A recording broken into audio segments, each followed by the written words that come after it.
talking a lot about this interaction, this real deal, like butterflies, Cupid, God, angels on my side. Y'all there, y'all? Okay. This was a defining moment. Like, I was truly like in love, or I guess this is when I learned I was more just lusting. You know, I think to be in love, you need that counter action of him being in love with you. Also, that's love, not just me sitting alone, wishing and trying and trying and trying. Because Lord, like, I would banter with him. I would, anytime we had class, I would always have to speak to him, smile, awkwardly, and just do little things. Like, if I knew, oh, he liked this film magazine, like I had a backpack filled with the magazines because I wanted to like, look, I happen to have one. Do you want it? Yeah, I read it. You know, I wanted to like have those interactions in my pursuit. And when you're in your head, for me at least, I missed out so many red flags, you know? So many red flags of, hey, if this person isn't pursuing you back or isn't giving you the time of the day, yeah, he might not like you as much as you're trying to force and make him like you. And he was like a really good guy, you know, regardless, but it did not work out at all. And he ended up getting in a relationship with this other girl in my class, and she was new. And I was like, I spent years trying to get him to just give me that kind of attention, and she gets it like within like the first few weeks of her being there. And I was just like, heartbroken. And I mean, this heartbreak probably wasn't like many people, because or maybe it was, but my chest, oh, my chest hurt so bad. I cried for weeks. I was in so much like physical and mental pain. And with dating and creating walls, this was a big moment where I built up one of my biggest walls ever, where I even prayed to God, I don't want to experience love or anything, like leave me alone with it. That's how heartbroken I was. And God answered. God was like, okay, all right, I'll let you be alone for a good while. And even thinking about it, like, I can feel the emotions, you know, because they're healed. They're like, he's long gone and my feelings are whoosh, long gone. But I realize now, let's get everything collected. I realize that my worth, you know, my worth, who I am, is worth more than that. In my clouded, love-struck, lust-struck pursuit of this college dude, I was so focused on him, and I still passed my classes and all that. But I was just so focused on him that I really didn't take care of myself in a way. I looked good, as good as I could back then. I still looked like a high schooler, little kid all the time. No idea. But I really was just like so highly focused, him.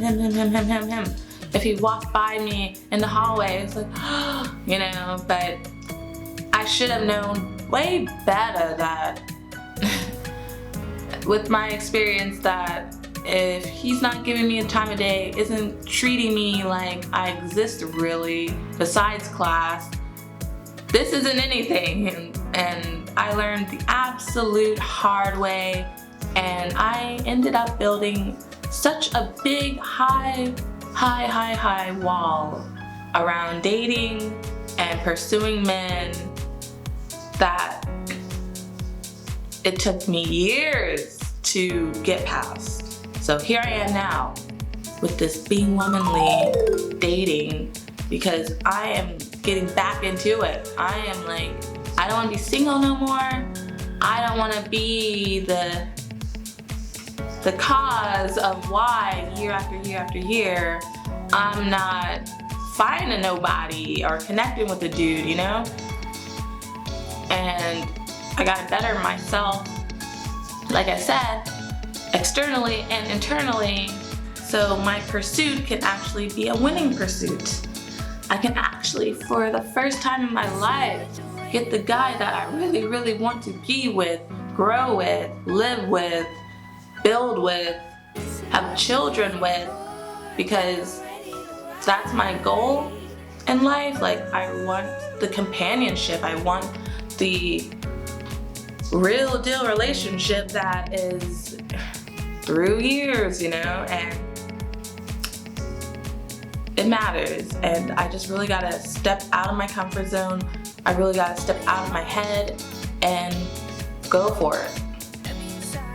Obviously, or laying in bed on a Friday night wanting to go out and be out and about so I can connect possibly with someone or just have a good time means I gotta get out of bed. Insecurities that I have had to really work through is one, like, I used to think for the longest time that I was ugly, that I would constantly be rejected and denied. I thought that my validation of my self-worth was through if I had a dude. I really thought like, oh, you know, my value was in who I am with and stuff like that, little girl insecurity stuff. I really had to push past like the wall, the big wall that was hindering me for the longest to pursue dudes again, was because I always felt that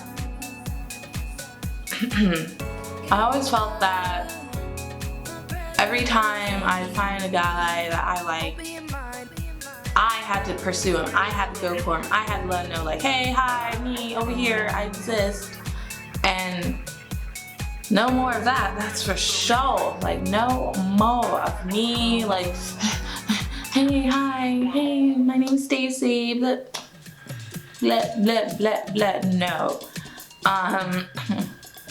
And I actually, like, if I were to be rejected, I use that as like my own like wall, you know, of like, see, like, why should I even date or pursue a dude? I'm always gonna get rejected. I had that in my head, you know, like, oh, see, like any guy that you like, I had in my head that any guy that I wanted was always in a relationship, so too bad, don't ask him, he's in a relationship, don't go for him, he has someone.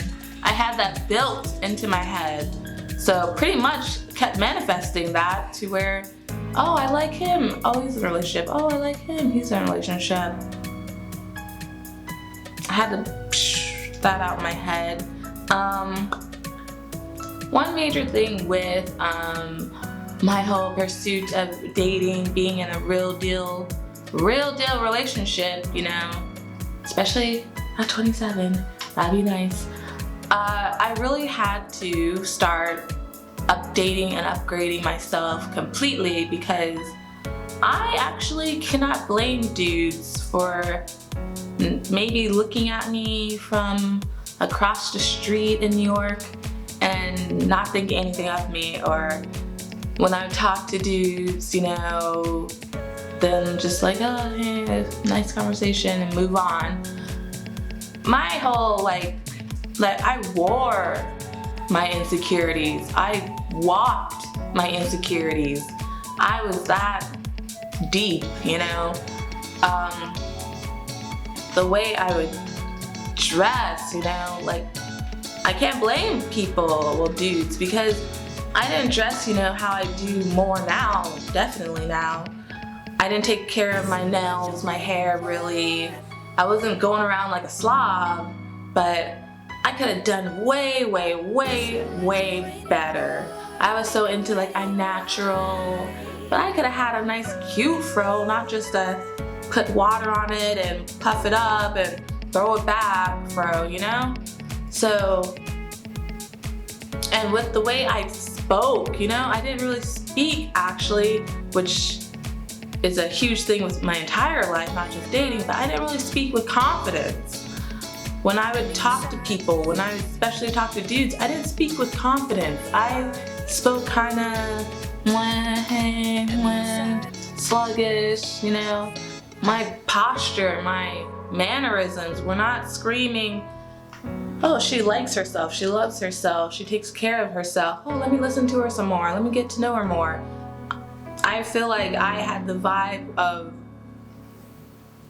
okay, nice to speak with you. I didn't have a good vibe at all. And I used that as a wall to protect me, to hide behind. You know, my whole like insecurities, they really hindered me. And when I look back at like some videos I've done way in the back, when I look at photos way in the back, I saw, you know, how broken and hurt I was. I saw how sad, insecure I was. So what real deal man is gonna say, hey, let me go talk to her, you know? And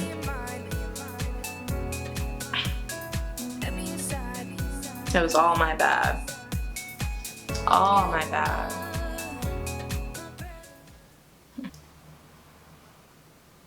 God, I was just so hurt and broken. I really felt like I had so much love to give. I know I have so much love to give. And I just felt like, hello, like how long do I have to wait? Like why does no one want to love me, you know? And thinking like that hurt me even more and made me withdraw from the world even more and use it as an excuse to not, you know, put myself out there in the best foot forward, you know? And no more. No more. That sad, down Stacy, depressed, woe is me, I'm not pretty, I'm not beautiful, I'm not worthy, I'm not lovable. All that is kicked to the curb. Like, I'm not like one of those extreme, confident women. I'm a work in progress. I'm a full work in progress. But I refuse to even have an ounce of those thoughts and insecurities anymore. And it took a lot of work. It took a ton of work of having to confront myself, you know? A lot of praying, but I swear, like, God really helps me when I take action. You know, I can't be praying, God, please, like, help me to find the man that I'm meant to be with. If I'm on the floor crying and not picking myself up, putting myself together, you know, thinking like positive, loving thoughts for myself first and foremost, and taking that and dressing better, acting better, even standing and walking better, God's like, I'm here to help you with your dating, but you gotta take action, you know? And that's what I'm going with now, you know? Like, the way I walk into the world now is just way more loving, way more at peace with myself, and excuse me, but in love with myself, you know? Real deal, not the la-di-da self-help book love, but the real deal, just cherishing myself and who I am, even with every flaw that I have, knowing that I deserve to be loved the best. I deserve the real deal, real man to be in my life, and nothing less, you know? And it feels so good. Like, I feel like I'm a completely new me, like an upgraded, way better version of myself. And yeah, it took me this many years to get to 27, to rewrite those thoughts in my head, to put action behind, you know, my intention of being a better me, you know, because for my future husband, I was speaking to my friend at a coffee shop. We're speaking husbands, all that, speaking into the universe. I don't want to be with like an insecure dude, and I don't think any dude who's put together, sure enough, wants to be with some insecure woman. Like, no, I want to enjoy life. I want to enjoy the man that I will marry, and the real deal pursuit.